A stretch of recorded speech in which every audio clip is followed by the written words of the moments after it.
Hey there, welcome to LearnPianoLive.com. This is an advanced lesson. So this is for students who are known by their friends as a pianist. You've got hopefully some knowledge of chords, maybe some sheet music reading, some sight reading skills. You know chords. You've been playing enough to impress almost all of your friends with your piano skills. So if that's you, you're in the right place. If you're in the lesson and it feels way too advanced, you might want to go check out yesterday's lesson, the intermediate version of this week's topic, or the lesson before that, the beginner's lesson, because those will break down the same concepts, only easier. So, but if you are an advanced student, then ask away. No question is too advanced or too obscure. So this is just all about you. You got to ask me the questions so I know what to answer and know how to help you out best. There's a couple other things I want to talk to you about too before this countdown clock gets to 0. All right, first and most important, ask a lot of questions. The way that you're going to do that is there's a couple different ways. You can jump in the chat room and talk with the other students who are logged in at the same time. I'll be watching the chat room too. You can ask your questions there. Or if it's a question that's just for me, a question about the lesson, especially if you know it's one that's going to fit best at the question and answer time at the end, then you can just put your name and your question in the box below this video, click submit, and then I will get that. Now, if you're already in the archives, if you're watching this not live, but you're watching this in the archives, then make sure at the end of the lesson you click on the survey button. You don't have to fill out the entire survey. If you want to, I'd love your feedback, but really the best part of that is that you can put your question in there, and then when you click submit, then I will get all of your questions. I'll make sure that you get them answered, whether you're in the archives or you're live. Right next to this video, there should be a PDF button and an MP3 button. Now, you don't really need those till after the lesson because I'm going to be showing you on screen the PDF and showing you how to use it. And I'll play the MP3 during the lesson too, so you know at the end of the lesson how you're going to use that. Some people, though, like to print out the PDF ahead of time, so as I'm making notes on my version, they can make the same notes on their version, but works either way. All right, this is perhaps the most important part. You need to leave the lesson when you feel like you're sufficiently challenged. So, I'm teaching these lessons, 12 to 15 lessons a month. Normally in traditional lessons, you're getting like a lesson every other week or so. So this is just way too much for you to take in. So, the goal is for you to get some little nugget of something that you can really practice on, really work on. Once you feel like you have that, then you really don't need anything else from me. Go practice. That's where this stuff is really gonna happen. You're not going to get through this lesson and be able to play something really well. You're going to get through this lesson and have the information that you need to practice more effectively. That's really the goal here. So don't feel bad about taking off early. If you feel like halfway through the lesson you got as much as you can take in at that time, then go practice that thing, and then come back whenever you've got that thing down, or you're bored with it, or you just want to check out the next topic. Don't forget also that you've got the archives too, so if you want to see one little thing, just repeat it over and over and over. Just give me, hopefully within 24 hours after the lesson, this thing will be up in the archives, so you can just go back and watch it over and over and over and over and just get that little segment down. So this lesson specifically, out of the 8 categories of musicianship, is going to be one that's focused on ear training. So that means teaching you how to really process and categorize the sounds that you hear, whether it's something that's on the radio or something that some tune that you made up in your head. This is all about you being able to know, all right, so what are those sounds? What are the rhythms? How would I write that out? How would I play it? What key is it in? All of that stuff is ear training. So the other topics are going to be covered in other weeks, but this week, today, is going to be focused on ear training. All right, I'm ready. You ready? Let's go.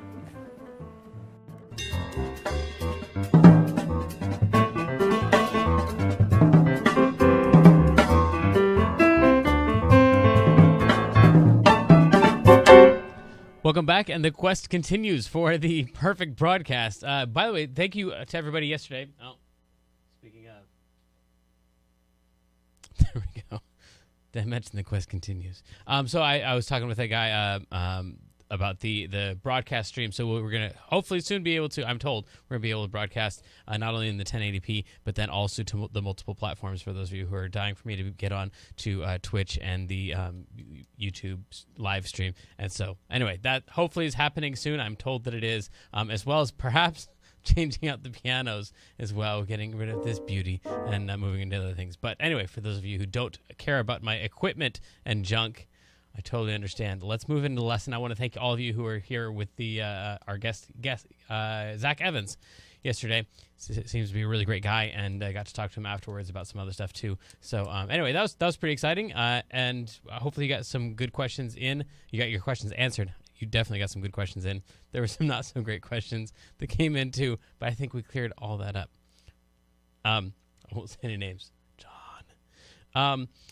So then today we're going to be cramming in the intermediate lesson and the advanced lesson for this thing. So let's jump in here and see what we can do. We talked a little bit on Monday about the major seconds, major thirds. Those were the ones that were 2 half steps away and then 4 half steps away. So this is just the rest of the chart for all of the intervals pretty much that you're going to need to know, all 12 of them. So if you're going just 1 half step, then that's going to be called a minor second. And if this is not making sense, I think the beginner's lesson will help you out, since we had to make a jump over the Zach Evans lesson and we are cramming in the intermediate and the advanced. I'm assuming that you already have the beginner stuff down. So 1 half step is going to be called a minor second, and this time I'm giving you the examples both up and down. So in the beginner's lesson, we talked about major seconds and how that'd be like Frere Jacques. So any major second, any 2 half steps would go something like this, and that would sound like the beginning of Frere Jacques. What we didn't talk about is going down, going the other direction. So these 2 notes are a major second apart. But if we go the other direction, it's still a major second. The distance is still the same, and that's what an interval is. It's a distance. Make sure that you don't confuse that with it actually being the 2 notes. So I ask people, give me an example of a major second. And they seem to think that like that would be an example of a major second when the distance between those 2 notes is really the interval. So it might be a mile from my house to the park, but my house and the park have nothing to do with a mile. They're just markers to measure that distance. Same thing with the notes here. Here to here, that is a major second. The distance between those is the major second. So going down then, that no longer sounds like Frere Jacques. Now some people have advanced enough ears that they can hear a down interval going from a higher note to a lower note, and then in their ear they can reverse that and hear the Frere Jacques even though the Frere Jacques wasn't there.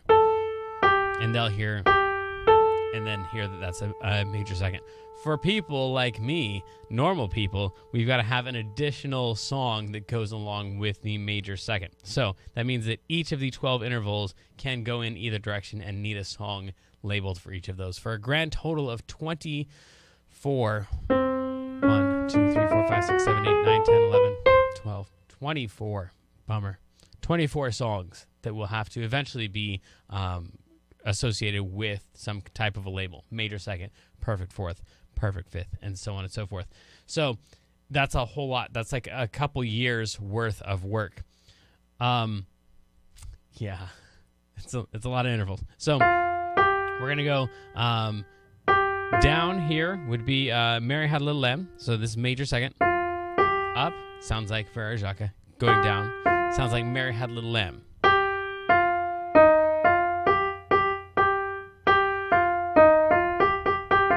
So those 2 notes are major second apart. There's 2 ways to play them, and there you've got 2 songs. You actually got 2 songs for each of those. Like we said in the beginner's lesson, though, I wouldn't try to memorize all of the songs that have to do with a specific interval. I would just do whichever one is most obvious to you and seems to work in every case. Mary Had a Little Lamb may not be as convincing a song as Deck the Halls.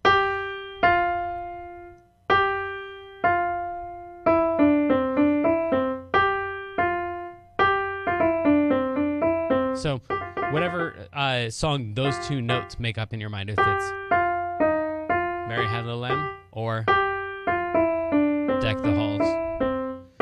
then that should be the song that you go with. For all of these, that's going to be true for your major seconds, your minor seconds, your major thirds, minor thirds, major thirds. And then we have these intervals called perfect intervals. So the perfect intervals are just the intervals that are equal in both directions, or they have a complementary interval as well. So in other words, if you go from here, from C up 1, 2, 3, 4, 5 half steps, then on your chart, that is called a perfect fourth.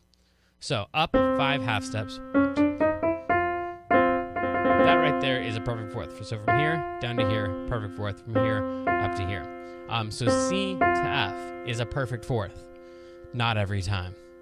So if you go from C to F, that's different than going from C down to F. Because this distance is 7 half steps. So going up 1, 2, 3, 4, 5 half steps up to F, or down 1, 2, 3, 4, 5, 6, 7 half steps down to here. So C to F is either a fifth, a perfect fifth, that would be this one right here, the 7 half steps, or it's 5 half steps. So those two intervals are perfect because they complement each other and make up a perfect octave, the same note on both sides, which is why you also have, did we put in? No, we didn't. That was smart. Good. We also have a perfect octave, which is just the distance from any note to that same exact note, 1 octave away. So a perfect octave has the complementary interval of a perfect unison, which is from any note all the way to that exact same note. From here to here, that distance is 0, and we call that distance of 0 a perfect unison. And if you add that perfect unison, that 0, to a perfect octave, you get an octave, because an octave and a unison complement each other to make an octave, which is logically frustrating. It's like saying 57 plus 0 is 57. Like it's the same thing. The unison did not help the octave at all in gaining the octave, but I guess technically they're complementary. They go together to make a perfect octave. So anyway, there's the craziness of the music theorists that make up all these rules. So the perfect fourth is 5 half steps. Perfect fifth is 7 half steps. That's the sound. Now, theoretically, since we are dealing with a lot of theory here, theoretically, this distance could be called something else. If this gets too confusing, then just throw it out because it has nothing to do with ear training. I'm just throwing this in for those of you who are in Clopple Academy and working on these other weird augmented intervals. If you go from a C to an F and it's 5 half steps, then that is a perfect fourth because there are 4 letters involved here: C, D, E, and F. There we go. So that's 4 letters, so it's a fourth of some kind, and the distance is 5 half steps. So 5 half steps and 4 letters is a perfect fourth. However, if you're going from C to 1, 2, 3, 4, 5, E sharp, instead of calling this an F, if you call this an E sharp, then it has to be a third of some kind because that only includes 3 letters, C, D, and E. All right, so C, D, and E has to be some kind of third. It's not a major third because a major third would be 1, 2, 3, 4 half steps like we talked about in the beginner's lesson. So this is an additional, it's a 1 half step larger. So it's an augmented third. C up to E sharp is an augmented third. C up to F is a perfect fourth. Now, the reason we don't care at all about that for ear training stuff is because when you hear these, you don't get letter names along with the sounds that you get. It's just that note to that note. And it doesn't matter if you're hearing that as an augmented third, which is stupid, or if you hear it as a perfect fourth, which is way more common and totally helpful. It's just those 2 notes. So you don't have to know what all of the other, like I guess they'd be enharmonic equivalent intervals are named and what they sound like, because an augmented third sounds exactly like a perfect fourth. If you know how to hear a perfect fourth, then you can find the notes. If you're on this note and you hear a perfect fourth up and you can get to that note, then it doesn't matter that on the sheet music they called that a C sharp instead of a D flat, and so that technically it was a whatever. It doesn't matter. So just the goal of this stuff is that you can hear a song, you can sit down and you can play it back. But like I said, this is maybe a couple years worth of work. I mean, if maybe hopefully, if you didn't hear the Zach Evans interview, you have to at least like fast forward, go check it out and fast forward to the middle where we're talking about like practice time. Because I ask him like a bunch of the questions that you all ask me and all of my in one-on-one students ask me, and everybody asks every teacher, which is how long does it take to get good? How and you can hear him fudging just as much as I do when I get asked that question, like depends on who you are and how much practice time. But it all kind of boils down to it's going to be, if you're grinding away for several hours, it's going to be several months of this stuff before you get to be proficient. And the problem is once you get to be proficient, then you don't see yourself as proficient because then you see where you need to go next. So you're always stuck with almost the exact feeling that you probably have right now, which is I'm almost good. Like I know what I need to practice, but it's hard to do. And once I can do that, then I'll be happy. Which is a lie. It's an absolute lie. So that's why we say just enjoy the journey. Like if you're not having fun doing something that you couldn't do in the past, but you can do today. If that's not fun for you and you don't enjoy the challenge of working through some of this stuff, grinding through some of this stuff, I guess the grinding isn't as much fun, but working through some of it and accomplishing that and seeing those little tiny pieces of progress along the way, if that's not for you, then maybe this thing isn't for you, because that's what you're going to be doing. That's what I'm doing. That's what Zach Evans is doing. That's what Kyle Landry is doing. That's what you're doing. We're all really quite literally on the same path together. That's not literal. That's totally figurative. Yeah. Okay. So anyway, we've got a bunch of intervals here. What I would recommend is, unless you already have a bunch of these down and this is not new information to you, but this is just a new chart for you to help you organize some of your thoughts and what you hear, then I would recommend just taking 2 or 3 of these and really trying to hear these. You do not have a MP3 along with this one. It says the answer is on the next page, and there's no next page. Why is that? That's because I didn't get it done in time, because there was like 50 or 100 intervals. There's a lot of intervals that I was working on, and I just didn't get them all done. So if you're in the archives, there should be a second page for you there. And just like on the beginner's lesson, it has all of the sheet music representation of what the MP3 play along will have. But right now, your MP3 is dead, and there's no second page. Boo, Jamin. Do more in a day. Do more. I'm trying. All right, so that's our whole lesson, I guess. Send in your questions, and let's do our wrap-up. So the first thing is we talked about the intervals and about how each interval is some distance in half steps, and how there is a grand total of really 24 intervals that you need to know if you're counting up and down as 2 separate intervals. So you need to know, for example, a major third up, what that sounds like, and also what a major third down sounds like, because as it turns out, songs go both high and low within the same song. So you need to hear the difference between going up and going down. You've got 24 of those to do, and we said it should take you quite a long time unless you are well down this path, and this is just supplementary, adding in maybe like the tritone intervals or something like that you might not already have. And some of these, all of these, are more or less difficult to hear based on the context. So if you're in Clopple Academy, pretty much you just get the 2 notes, and it's all just very academic and very much in a vacuum of, here's your first note, and here's your second note. What was that interval? And that's the way it'll be if you take like a college course or something like that, and some ear training course or some theory course. But in the real world, when you're wanting to hear, some Justin Bieber tune, and you're hearing that first note, and you're trying to figure out what that second note is going to be, that's got a whole band going on, and instead of being on the piano, it's a dude's voice, or it's a guitar in the background or something. So it's always got a lot more context around it. So this stuff in a vacuum is difficult. Depending on what key you're in, sometimes it'll be more difficult. If you've got, for example, if you're in the key of C and you hear the notes, then that's going to be weird because one of those notes goes outside of the key. So notes that go outside of the key are going to be more difficult than obviously the ones that stay inside the key. So there's a lot of stuff that can make these intervals more or less weird. It's not like once you recognize a major third, then you're going to recognize every major third just as easily in every context at all. So anyway, just keep that in mind, and let's get to your questions.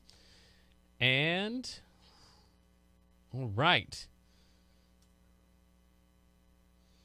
No questions today. All right, so archive people, you know what to do. Send in your questions, fill out the survey at the end of the lesson, and I will get those in. But let me just refresh one more time while I just waste a little bit of time here. And it looks like there is actually nothing there to answer. So either our chat isn't working or there are legitimately no questions. I'm going to go with the latter, but if it's the former, then you know how to get a hold of me. Most of you already have my cell phone number and whatnot. So I guess this is where I say, I love you. Until next time, good luck and have fun.